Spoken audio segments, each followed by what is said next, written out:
QuickBooks Online Advanced includes hundreds of ready-made reports that you can run at any time, but you can also create your own.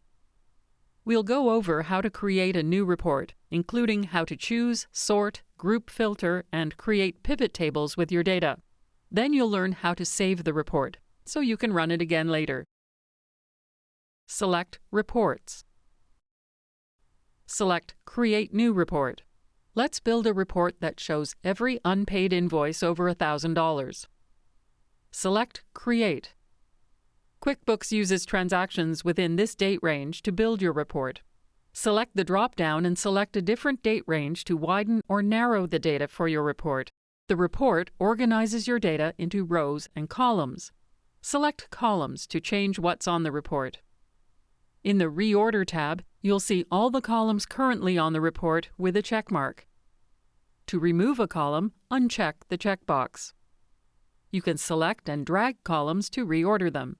To add something else, select More Columns. Use the search to look for more columns to include in the report, or select a category and look for the column you want to add. Let's add Payment Status. This shows whether the invoice is paid or unpaid. Close the Columns window. Right now, the report displays a list of invoices over the selected date range and does not group or organize them except sorting by date. But you want to see invoices totaled by customer, so select Group By. Then select the Group By drop-down and select Customer. The report totals sales by customer, but because it lists each sale as a row, you have to scroll to see more customers. So let's collapse the report. Select this button and then Collapse All. Select an arrow next to a customer's name to see the details. Now the report shows the number of invoices each customer had in the date range and the total dollar value invoiced. You can also create subgroups. Select Add Subgroup and select Payment Status as the subgroup. When you select the customer, you see their invoices divided between paid and unpaid. Select a subgroup and you will see the transactions that make up the total. You can also select a transaction to take a closer look at it in a new tab. QuickBooks sorts the report by date. You can sort the report in other ways, though. Select any column header with up and down arrows to resort the report. Let's sort this report so that the customers with the highest balance appear first. Select the Open Balance column header and then select the arrow. Now the customers with the highest balance appear first. By default, groups are totaled by amount and a total dollar value, but you can change those settings in the Edit Group Calculations drop-down. For instance, you could total a report like this by average or percentage to see what percentage of the whole each customer represents. Select the X next to a group to remove it. The report shows all invoices issued for this year to date, but you can limit what's shown on the report with Filter. For this report, you only want to see unpaid invoices, so select Payment Status equals Unpaid. Now the report only shows unpaid invoices. Let's narrow down this report a little more. Select Add Condition.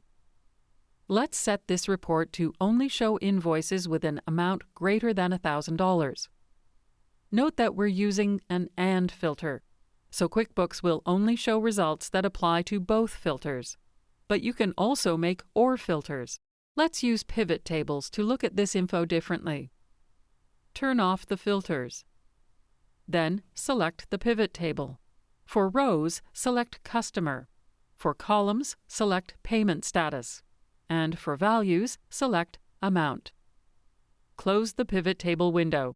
Now you see each customer's name and their totals for paid and unpaid invoices, each in their own column. You can schedule an email that contains the report to email it immediately, or add the report to a management report here. You can also add a note, schedule a report. Note that a report can have multiple schedules. You can select these to see your options for exporting and printing the report. Enter a name for your report. If you want to run this report again later without going through these steps again, select Save As. Turn on the option here to share this report with others.